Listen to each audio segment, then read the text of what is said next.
c'est vers vous que je vais me tourner. Emmanuel Macron a... Bonjour Monsieur Pro. Monsieur Emmanuel Macron, on doit aller vers une reconnaissance de la Palestine. La première question que je vous ai posée ce matin, c'est est-ce que c'est la première fois qu'un président français est aussi direct dans son affirmation? Et je vous propose d'écouter ce qu'a dit précisément Emmanuel Macron. C'était dans l'avion, il l'a dit à notre confrère Mohamed Bouafsi. Je pense qu'elle est indispensable et aujourd'hui on a une intensité de cette guerre qui est terrible. Depuis le 2 mars, il n'y a plus rien qui passe, plus d'eau, plus de nourriture, plus de médicaments, plus aucun blessé qui sort. La seule réponse pour tout cela, c'est une solution politique, c'est-à-dire reconnaître chacun dans ses droits, l'existence de chacun et aussi les solutions de sécurité pour lutter contre les terroristes, mais permettre à chaque peuple de vivre en paix. Il faut respecter le Premier ministre israélien, il faut respecter le peuple d'Israël, mais il faut aussi essayer de lui dire à un moment donné ce que vous faites, d'abord n'est pas conforme au droit international. Ce que vous faites est aussi un crime et c'est pas en fait vos valeurs et ce qui est en train d'être fait en votre nom n'est pas votre intérêt. Vincent Herouette, décryptage. Il y a un autre extrait que vous auriez pu passer, on entendait le président français parler en arabe. Ça, j'avais jamais entendu ça. Il s'exprime, il a appris 3 phrases en arabe pour remercier à la fois le raïs égyptien de l'avoir reçu, le peuple arabe, etc. C'est assez étonnant, je ne l'avais jamais vu. Sur le reste, sur la reconnaissance hypothétique, donc au mois de juin prochain, peut-être, dans le cadre d'une conférence à l'ONU, sans doute, avec d'autres pays, probablement, donc la reconnaissance d'un État de Palestine dont on ne connaît ni les frontières, ni le territoire, ni les dirigeants, ni la Constitution, ni rien, ni le peuple lui-même. C'est quoi le peuple palestinien? Les réfugiés avec eux, les déplacés, tout ça est assez irréel, mais d'un autre côté, 150 pays ont déjà reconnu l'État de Palestine. Ce que ça veut dire, au fond, c'est que la France est comme la Slovénie ou le Zimbabwe, et que ça n'a pas plus d'importance, le choix qu'elle fait, la position qu'elle prend. C'est irréel, ça n'a pas de prise sur le réel. Vous voyez ? Si l'Arabie saoudite reconnaît l'État d'Israël, ça aura une incidence sur le réel. Si la France reconnaît un État fantomatique de Palestine, ça ne fait que les titres d'un jour. C'est-à-dire que la Palestine existe. Quoi, il y a un décryptage quand même, peut-être. Il y a un décryptage intérieur à mettre en place, peut-être. Ah, voilà, c'est autre chose. Ça, c'est pas la reconnaissance de l'existence de la Palestine. C'est la nécessité de faire exister Emmanuel Macron. C'est pas tout à fait la même chose. Je dis souvent que je suis l'accoucheur de Vincent Herouette. Je dois tirer les fils, lui tirer les vers du nez pour trouver, une analyse globale. Bon. Parce que je devine ce que vous pouvez imaginer, en tout cas penser. La France s'est retenue de reconnaître la Palestine parce que la France cherchait à ce qu'existe une solution politique et à l'étayer, l'appuyer. J'entends bien, mais on a fait ça avec Chirac, avec Nicolas Sarkozy, avec Hollande. Là, c'est terminé. On ne peut pas nier qu'il puisse, c'est la question que je vous pose, avoir des mobiles de politique intérieure. Ah oui, non, mais moi, vous me posez la question. Moi, je reste. Je vous pose la question. C'est important quand même ce que je dis là. Alors, je vous dis, ça, sans doute, une certaine. C'est un message qui peut être envoyé à la France. Sans doute. Oui. Il fait du Mélenchon. Ce que vous voulez que je vous dise, c'est qu'il fait du Mélenchon. Mais je ne sais pas, moi, je vous pose la question. Je vous pose la question. Vous êtes le spécialiste. Pardonnez-moi, mais c'est pas la réflexion. Moi, c'est la France et sa politique arabe. On se demande qu'est-ce que ça veut dire que le président choisisse cette. Bon, Olivier d'Artigol. Olivier d'Artigol. Donc d'un déplacement et qu'il a été très marqué par la situation humanitaire à Gaza, où il y a donc un blocage de l'aide humanitaire depuis le 2 mars. Jamais le blocage n'a duré aussi longtemps. Est-ce que le peuple palestinien existe ? Oui. Plus d'une centaine d'États reconnaissent, Vincent l'a dit, l'État de Palestine. Il y a des résolutions de l'ONU, les frontières de 67, Jérusalem-Est pour capitale. C'est difficile de travailler à une solution à 2 États s'il n'y a pas la reconnaissance de l'État palestinien. Il y a des éléments dans le droit international et dans la politique accréditant ce chemin-là. Et le président français est plutôt dans la tradition d'une ligne diplomatique française. Non. Voilà, c'est ce que je pense. Non, mais il n'est pas du tout dans la, il est pas du tout Mais dans je la tradition. pense, oui. Il n'est pas du tout dans la à tradition. certaines Parce que... choses dans du chiracisme. Mais non. Et le fait que le président Macron souhaite construire une solution en soutenant le plan arabe me semble être une bonne ligne politique. Je préfère l'écouter sur Gaza que d'écouter Donald Trump. C'est très étrange tout de même, et je vais sans doute dire une bêtise, mon cher Vincent. On a toujours l'impression, chez Emmanuel Macron, de modalités un peu improvisées. Je veux dire, le Sahara occidental, c'est arrivé comme ça, à la grande surprise de l'Algérie. Et là, on se dit, tiens, tout à coup, il sort la reconnaissance d'un État palestinien.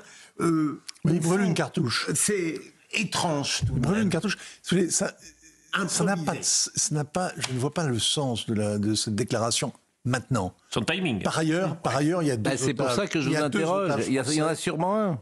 Il y a 2 otages français aux mains du Hamas. Ça, c'est quelque chose d'important dont on devrait se soucier. La situation des Palestiniens, évidemment. La situation humanitaire. La situation de nos 2 otages aussi. Il en a parlé. Les tirer de là avant de leur donner des gages aux preneurs d'otages. Par ailleurs, je ne sais pas du tout... C'est très bien de reconnaître l'État de Palestine qui n'existe pas. Mais c'est absolument inopérant. Oui, ça n'a aucun sens, à part, effectivement, flatter une partie de l'opinion française. Oui. Et moi, je ne peux pas penser, je ne peux pas imaginer, je ne veux pas croire que le chef de l'État français se livre à ce genre d'exercice uniquement pour flatter une partie de l'opinion. Est-ce que la création d'un État palestinien est souhaitable pour garantir la paix et la sécurité des 2 États? Non, mais la résolution de l'ONU, les frontières, je l'ai dit tout à l'heure. Tu connais ça par cœur d'ailleurs. Le droit international. Bon, est-ce qu'on peut écouter François Hollande? François Hollande a réagi ce matin. Écoutons-le. François Hollande a réagi ce matin.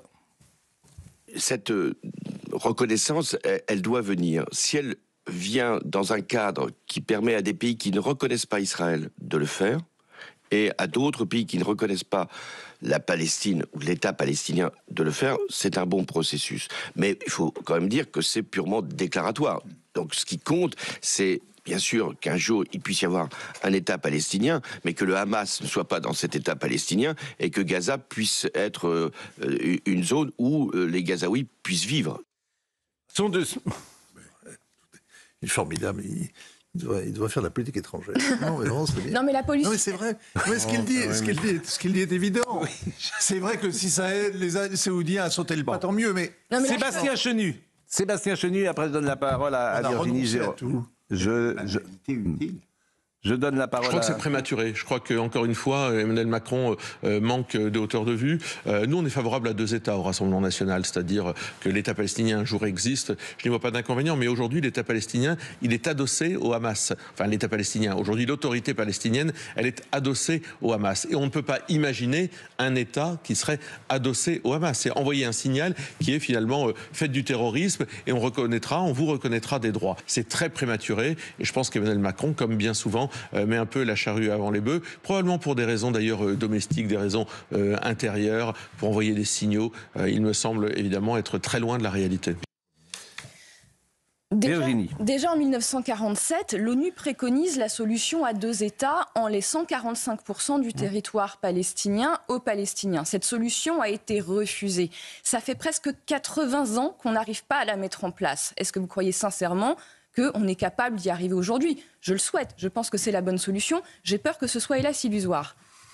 Depuis 1947, il s'est passé 2-3 choses, notamment quelques guerres, quelques déplacements de population. Sur l'aspect de la politique intérieure, dans le même entretien, d'ailleurs le format nous interroge, c'est un peu le format Donald Trump. Dans l'avion, on fait des grandes annonces comme ça, c'est vraiment très inspiré du président américain. Dans ce même entretien, il parle de la situation intérieure.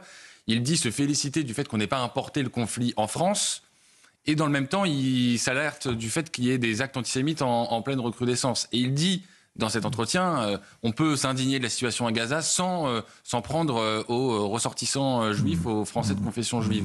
Donc en fait, évidemment que cette décision, cette annonce, elle intervient dans le cadre aussi de nos fractures aujourd'hui qui sont béantes en France. Philippe Bilger qui ne s'est pas exprimé. Si, j'ai dit quelque chose. Oui. Vous consultez votre portable. Vous avez manqué un propos. Vous avez manqué un propos de qualité. Vraiment, non, je disais, en m'abritant derrière Vincent... Ça ne m'avait pas marqué, c'est pour ça. J'avais l'impression que Emmanuel Macron, même s'il y a probablement réfléchi, fait de la politique étrangère d'une manière qui paraît un peu improvisée. Il y a tout à politique coup. étrangère, elle est zombifiée. Elle est zombifiée, la politique étrangère de la France. Écoutez, voilà ce qu'on pouvait dire sur ce sujet. C'est quand même important, puisque c'est la première fois, effectivement, qu'un président de la République prend ce type d'initiative. C'est la première fois qu'un président de la République parle. Alors, je demande à... s'y habituer, peut-être. J'entends cette ironie, mais si on pouvait l'éviter sur des sujets tellement délicats, je vous assure, cher... Jacques Chirac parlait bien anglais. Oui. Bon. On peut parler arabe, ça n'a pas de problème. Oui, bien sûr. Oui. Cher Vincent Hervouette, bon, je demande d'ailleurs à Marine Lançon si on peut retrouver cette séquence, parce que je ne l'ai pas entendue, pour tout vous dire, où le président parle en arabe. On pourra l'écouter avant la fin de l'émission. Bon, Trump qui a parlé des marchés, et visiblement les marchés repartent. Ce sont des hausses phénoménales, hein, c'est du yo-yo. Je crois que la bourse de Paris est en train d'ouvrir à plus de 5, 6, 7%. 8. Chuté mardi, ça a remonté le mardi, ça a rebaissé mercredi. Je vois que vous êtes devenu un expert, Olivier d'Artigol. Grâce à vous. Grâce à vous, Pascal, parce que je suis vos prises de risque. Plus 6,27%, me dit Marine Lançon. C'est intéressant. C'est ce que vous étiez en train de consulter concernant votre propre portefeuille. Oh non, écoutez, non. Non, mais vous êtes sérieux. Vous pensez que je connais pas cet univers, pour tout vous dire. Donc, en revanche, on peut écouter Donald Trump, parce que ça, c'est plus intéressant. Donald Trump sur les marchés, est-ce de la stratégie? Est-ce le principe de réalité qui s'est appliqué à lui? On peut imaginer quand même que ce soit la deuxième solution. Donald Trump. Je pense que les marchés ont réagi avec beaucoup de nervosité et de peur, contrairement à ces champions.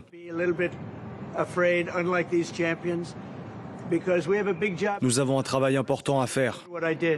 Aucun président n'aurait fait ce que j'ai fait. Personne. Je les connais, ils en sont incapables. Je devais le faire après ce que nous avons subi sur le plan commercial. La Chine est le pays qui a le plus abusé. Et quelqu'un devait agir. Ce n'était plus soutenable. Bon, là encore, comment dire... Alors, ce qui est formidable avec Donald Trump, c'est que vous pouvez dire à peu près n'importe quoi, vous aurez raison. Étant donné qu'il change si vite de posture... il y a toujours un moment où vous aurez raison de camper sur une idée. Alors là, vous pouvez tout à la fois défendre l'idée qu'il a fait un coup de maître, vraiment un coup de bluff extraordinaire, et qu'il a ramassé la mise comme au poker, en obtenant finalement que tout le reste du monde accepte 10% de taxes supplémentaires avec soulagement, qu'il obtient, il rentre dans un duel avec les Chinois, et tout ça plaît aux consommateurs et à l'électeur américain. Et puis de l'autre côté, vous pouvez dire que non, au contraire, c'est une reculade épouvantable, qu'il a flanché devant la panique qui a saisi les marchés, notamment le marché obligataire, sur lequel les Chinois ont des moyens de peser. Philippe Bilger. On n'a jamais vu, en tout cas, pardon de tomber à nouveau dans le syndrome psychologique, un président afficher avec tant de crudité la réalité des rapports de force internationaux. Moi, ce qui me fascine chez lui, c'est que les autres dissimulaient ces perversions du rapport de force. Lui, il les affiche, il les proclame, et c'est quelque chose tout de même de très particulier de la part d'un président, avec une autosatisfaction permanente. Et c'est vrai qu'il est tout à fait transparent. Virginie Giraud. Une personne m'avait dit lors de son premier mandat, proche de l'Élysée, il me disait, si tu veux être bien informé, écoute Trump, parce qu'il dit tout ce que le renseignement lui dit, sans aucun filtre, c'est un cauchemar Qui pour le t'a renseignement. changé, comme le Bien dit sûr. Vincent. Bon, là, c'est le principe de réalité, peut-être. Oui, plutôt, qui s'est non appliqué, sans doute. Probablement, mais vous savez, on pourrait dire que c'est comment dire, l'intelligence, c'est la réalité. C'est de s'adapter. Il est imprévisible, mais il est pragmatique. Ben voilà. Et le pragmatisme, c'est une forme il est totalement d'intelligence. contradictoire, mais bon, il y a quand même un axe qui se dessine. Il y a une chose, en tout cas, qui est un objectif stratégique sur lequel il ne varie pas. L'affrontement avec la C'est Chine. l'idée d'endiguer les Chinois et de les empêcher de devenir la première puissance au monde pour imposer sa volonté. La pause pendant 90 jours. Écoutez Donald Trump. J'ai mis en place une pause de 90 jours pour ceux qui n'ont pas riposté. On leur a dit, si vous ripostez, on va doubler les droits de douane. Et la Chine a riposté, puis nous avons réagi. Donc je pense que cela va prendre un certain temps. Mais cela va prendre une tournure inimaginable et très positive. Je ne veux pas trop m'avancer pour la Chine, mais vous savez tous qu'il faut faire cette opération douloureuse.